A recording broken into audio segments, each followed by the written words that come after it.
You were DOJ secretary. Why didn't you file a case against the former president? You were a very, very powerful member of the cabinet during the Aquino administration. You did not do anything? For the years, if I may read, for the years 2001 to 2009, under the Arroyo administration, 91,762 killings were reported, or an average of 10.196 killings per year, 850 killings per month, or 28 killings per day. On the other hand, for the years 2010 to 2016, under the Aquino administration, there were 85,878 recorded killings, with an average of 14,313 killings per year, 1,193 killings per month, or 40 killings per day. You were the Justice Secretary during the Aquino administration. Why did you not investigate this killing? During your time as chairperson of the Commission on Human Rights, when did you start serving as the chairman of the Commission on Human Rights, if I may ask? I was appointed in 2008. Up to 2010? To 2010. All right. When I was appointed as the Secretary of All right. Justice. Did you conduct investigations regarding EJ case? Yes, Madam the CHR and bank All right. conducted a public inquiry right Right. there in Davao City. May I know kung ano-ano po yung mga lugar na inimbestigahan nyo tungkol sa EJK? Yung tungkol pa sa lugar, it was actually the entirety of Davao City because of the phenomenon of GDS. At inimbitahan nga po namin the former mayor who appeared and acted as resource person, and mga ilan-ilan na mga opisyal, maraming opisyal actually, the city councilors, barangay chairman, PNP officials. Only that, halos wala na nag-appear dun sa mga nakausap namin discreetly, confidentially, who shared their knowledge about the GDS. These are also self-confessed GDS members, just like Edgar Matubato. Kaya lang po, in the 2009 inquiry, wala pa po sila Edgar Matubato and Arturo Las Cañas. Na-mention yung mga pangalan nila, pero wala pa po sila doon. Hindi pa ho namin sila na-access at hindi ho na-present doon sa GDS inquiry. So wala ho kayong results ng investigation. Were there any cases filed because of your investigation, Madam Senator? Okay, when I was appointed in 2010, meron po ako yung aking mga personal investigation notes, pero wala pa ho yung naging resolution. Now, we turned over the records to the Commission on Human Rights, and then later, they came out with the resolution. Now, that was, I think, in 2012, June 2012. Yung resolution nila, one of the recommendations is for the filing of an administrative and criminal cases against then former Mayor Rodrigo Duterte and some other officials. What I know is that this was referred to the Office of the Ombudsman. But I think later on, Mr. Duterte was cleared of, there was no finding or no cases filed. So the former president was cleared?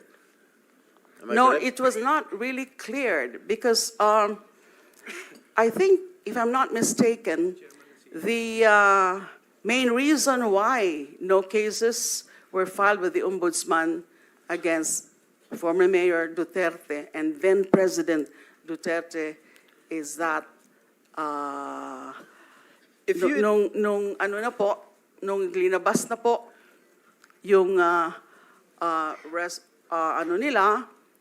from the Ombudsman is he was already the president. Well, So on during, the presidential immunity. in the course of your investigation, when you were CHR chairman, and you think that the former president was involved in killings in his hometown in Davao, why didn't you file cases against him? The investigation was conducted, but the problem was that those who were in the know, yung konti ho na mga self-confessed DDS members at that time, they're not willing No. to When testify. when you were DOJ secretary, why didn't you file a case against the former president? You had all the means, you had all the power to do so. When you were secretary of the Department of I Justice. actually referred the matter of when Edgar Matobato came to us for witness protection. I rinifer ko po uli yung the DDS matter So what to happened? the wala po. Wala bakit po. wala? You were a very, very powerful member of the cabinet during the Aquino administration. You did not do anything? It's not To that I pursue did the not case? do anything. To pursue It's the just case? that I asked the NBI to pursue further the investigation. Pero wala na po na i-submit sa akin na report. They were telling me that they had also so much difficulty accessing possible witnesses at the time. All right. One more thing, Madam former Senator. Why is it only in Davao that you had this investigation? Bakit Davao lang?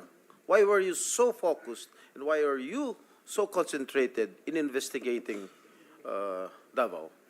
We were focused on investigating the so-called DDS phenomenon because we have read some reports about it, foremost of which was the report of the UN Special Rapporteur Phillips Alston.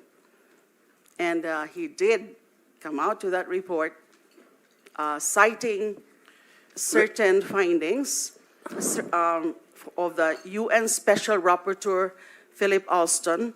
And meron din pong report, yung Human Rights Watch, they called it, "You Can Die Anytime," also referring to the DDS phenomenon. So we felt that at that time, because of these reports, and our CHR regional office did confirm that there were killings, but they could not tell us, or they refused to tell us that it was actually the doings of the DDS on orders of then Mayor Rodrigo Duterte.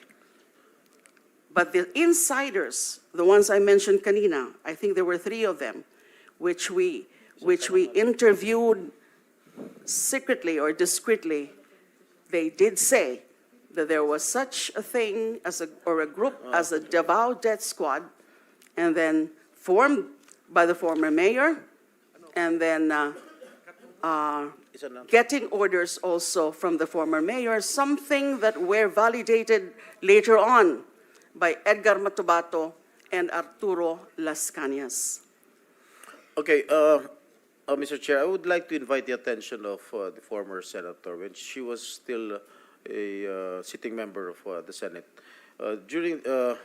With regard to the committee report of the Committee on Justice then, for the years, if I may read, for the years 2001 to 2009, under the Arroyo administration, 91,762 killings were reported, or an average of 10.196 killings per year, 850 killings per month, or 28 killings per day. On the other hand, for the years 2010 to 2016, under the Aquino administration, there were 85,878 recorded killings, with an average of 14,313 killings per year, 1,193 killings per month, or 40 killings per day. You were the Justice Secretary during the Aquino administration. Why did you not investigate these killings? All right. May I start by saying that on the matter of EJ case in general, especially with respect to the killings of activists, I did recommend, and it was adopted, there was this Administrative Order number 35, creating an interagency committee to look into the various drug killings, to the various activist killings, targeting members of progressive groups, leftist organizations, and that was somewhat rampant during the time of former President Arroyo. Now, bakit wala pa po yung drug killings? Kasi nga po, pinapapursu ko pa sa NBI. It was not the real focus then of Administrative Number 35, which is the Special Interagency Committee to address extrajudicial killings. Now, talking about the Gordon report, you mentioned the Justice Committee report, which was subsequently headed by former Senator Dick Gordon. Sinabi nga niya po yon na bakit yung EJ case lang, bakit yung ibang mga EJ case ay hindi natin kailangan imbestigahan o hindi natin inimbestigahan dun sa Senate Committee. Mukhang may problema po sa ganun. Kasi ang nakita ng committee, ng majority committee in coming up with that committee report is that, well, hindi actually nila nakita na may special complexion at the time, at the start of the drug war killings beginning 2016 under the Duterte administration. I'm not talking about the drug war killings kasi wala namang ganong war on drugs specifically in Davao City, although among those or many of those victimized were also alleged drug offenders aside from petty criminals and other kinds of criminals. So, nakita dapat yun, and that was the very point of my resolution that I filed calling for an inquiry, na medyo ibang fenomeno nito ngayon sa war on drugs, na ito sa ngalan ng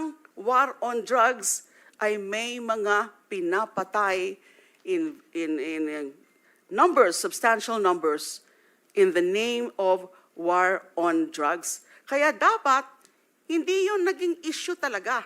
Bakit hindi na lang natin imbestigahan yung buong mga pangyayari ng mga EJ case in various administrations?